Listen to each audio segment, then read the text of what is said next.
La chute de Jurassic Park en 1993 a provoqué une véritable panique au sein d'InGen.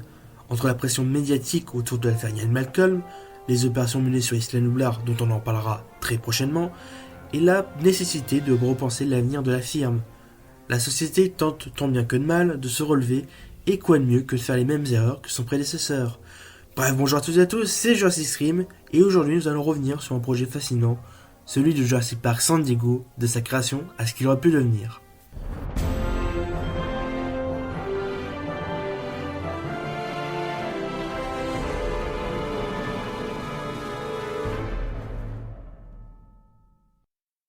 En 1984, soit 9 ans après la création d'InGen, John Hammond et Benjamin Lockwood réussissent le premier clonage d'un animal préhistorique, grâce à un ovule artificiel. John Hammond voit la possibilité de voir plus grand, créer une réserve pour ces espèces préhistoriques afin que les plus petits et les plus grands s'émerveillent devant eux. Mais ce rêve a commencé quelques années plus tôt. En effet, après avoir installé son usine de production sur Isla Sorna en 1982, InGen lance en 1983 la construction de Jurassic Park San Diego, dont l'amphithéâtre constitue la pièce maîtresse. Le choix de San Diego est un choix stratégique, puisque le parc est situé juste à côté du complexe maritime d'InGen, qui était un petit quai et qui comportait le conseil d'administration d'InGen, même si le siège se trouve à Palo Alto. De plus, San Diego est une ville touristique en raison de son zoo, de ses équipes de sport et bien d'autres. La construction est brutalement arrêtée en 1985 après la délocalisation du site sur l'île d'Isla Nublar par John Hammond. Les motifs de ce changement demeurent inconnus, mais il est possible que c'est pour des raisons juridiques, de sécurité, de taille, de paysage, etc. Après l'incident de Jurassic Park en 1993, les tensions éclatent quand Ian Malcolm témoigne des événements du parc et de l'existence des dinosaures dans une interview. InGen dément toute information alors que John Hammond bloque toute tentative de création d'un second parc. Cependant, le conseil d'administration se réunit en 1997, sous la présidence de Peter Ludlow, le neveu d'Hammond. Ce dernier propose un plan pour remettre en état le site de San Diego et ainsi régler la crise. À la suite d'un vote, John Hammond est destitué de ses fonctions et Ludlow prend les rênes d'InGen.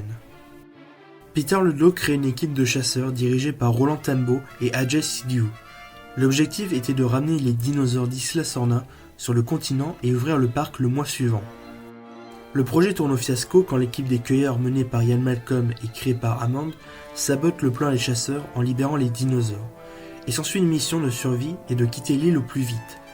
Roland Tambo arrive à tranquilliser un T-Rex mâle qui sera transféré par bateau ainsi que son petit par avion après l'arrivée des équipes de secours. Le T-Rex Buck s'échappe du cargo et déferle en ville, créant ainsi l'incident de San Diego.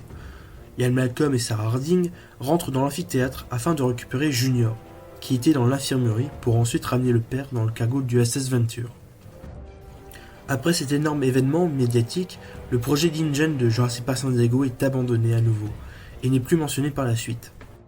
Il est possible que le parc a été démantelé et le terrain vendu pour gagner un peu d'argent face à l'effondrement de l'entreprise, ou il se peut très bien que le parc est resté intact depuis l'incident de San Diego. Avant de commencer la description du site, rappelons que Jurassic Park San Diego n'a pas la même fonction que le Jurassic Park de Nublar. En effet, San Diego est pensé comme un zoo classique, tandis que Nublar est un safari immersif. Bien que le parc n'a jamais ouvert, les dinosaures prévus pour la version du parc de 1983 et de 1997 restent inconnus.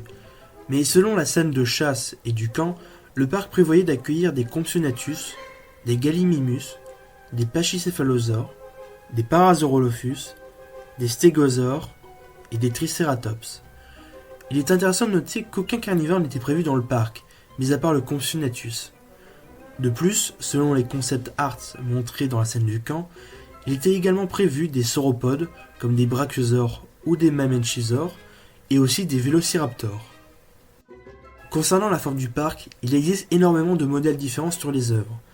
Mais à la suite d'une exposition privée d'Universal, qui s'est déroulée en 2025, la maquette originale a été exposée. Dans le cas de l'amphithéâtre, il est composé d'une infirmerie, d'une arène dont une source d'eau sépare l'arène des gradins. On remarque qu'il existe donc 3 portes pour les dinosaures. 2 enclos sont collés à l'arrière de l'amphithéâtre, et on peut également supposer que par cette petite ouverture, que les enclos peuvent donner accès à l'amphithéâtre par les 2 fameuses sorties que j'ai mentionnées juste avant. On remarque qu'il existe une multitude d'entrées pour les visiteurs aux abords de l'amphithéâtre. Ensuite, pour le reste du parc, nous allons nous baser sur les concept arts et les différentes reconstitutions présentées par les fans. À l'avant de l'amphithéâtre se trouvent 4 enclos symétriques dont l'intérieur a été creusé en profondeur. Ensuite, on peut apercevoir 8 structures au style de Jurassic Park pour les visiteurs dont on ignore le contenu, mais nous pouvons spéculer qu'il y aurait eu des magasins, des restaurants, peut-être des attractions et des hôtels. Enfin, le complexe maritime se trouve sur la propriété du parc. Et voilà tout ce qu'on sait du projet avorté de Jurassic Park San Diego, mais la vidéo ne s'arrête pas là. En effet, j'ai envie de creuser au-delà de ce que nous savons et de me poser la question, que se passerait-il si tout avait fonctionné ? Ici, nous allons explorer un monde parallèle où l'équipe des chasseurs d'InGen aurait réussi leur mission et si le parc était ouvert. Rappelons d'abord que quand Peter Ludlow a été nommé PDG d'InGen en mai 1997, il a prévu d'ouvrir le parc de San Diego le mois suivant. Une décision précipitée qui laisse un petit délai pour terminer la construction de l'amphithéâtre, qui est étrangement ouvert la nuit de l'incident de San Diego, et dont les enclos n'étaient pas encore achevés. Comme je l'ai mentionné avant, la liste des dinosaures prévus pour le parc est très floue, en raison des nombreuses listes, des dinosaures capturés au début du film, etc. La répartition des dinosaures dans le parc pourrait être très brouillon. N'oublions pas que les T-Rex n'étaient pas prévus au départ, mais à ce moment-là, Peter Ludlow aurait sûrement exploité les T-Rex dans le parc d'une manière ou d'une autre. Nous n'avons qu'une information du côté de la sécurité et des bâtiments, mais avec ce que nous proposent les concept arts, le parc semble assez sécurisé.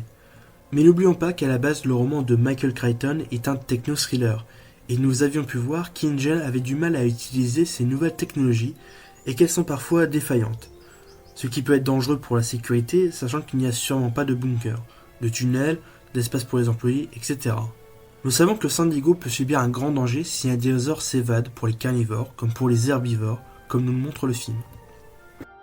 Le fait d'apporter le zoo chez eux offre une plus grande accessibilité au parc pour le visiteur et à un bon prix, je suppose.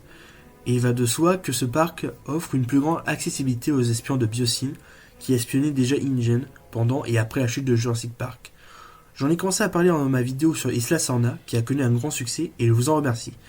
Mais sachez qu'on en parlera de ce sujet très prochainement, promis. Et rien que ça, il serait plus évident de cloner des dinosaures, de les voler et de les revendre au marché noir. De nombreuses conséquences que la franchise a déjà explorées. Un autre aspect qui a été abordé dans Le Monde Perdu est les incidents dans le cargo et dans le port qui peuvent provoquer un chaos, et cela rejoint un peu l'idée du techno-thriller que j'ai mentionné. Chaque espèce sont dévastatrices, et je pense notamment à une espèce qui se propagerait comme un petit virus, les Compsognathus. Nous savons que dans le lore des films et du roman Jurassic Park, que les Compsognathus n'étaient pas sur Nublar, et pourtant à cause des liaisons maritimes par bateau, les Compsognathus se faufilaient dans le bateau, et c'est comme ça qu'une population a vu le jour sur Nublar. Le roman va plus loin puisque dès le début du roman, les Compsognathus ont déjà proliféré sur le continent et provoquent des morts tragiques et sombres, notamment le décès d'un bébé.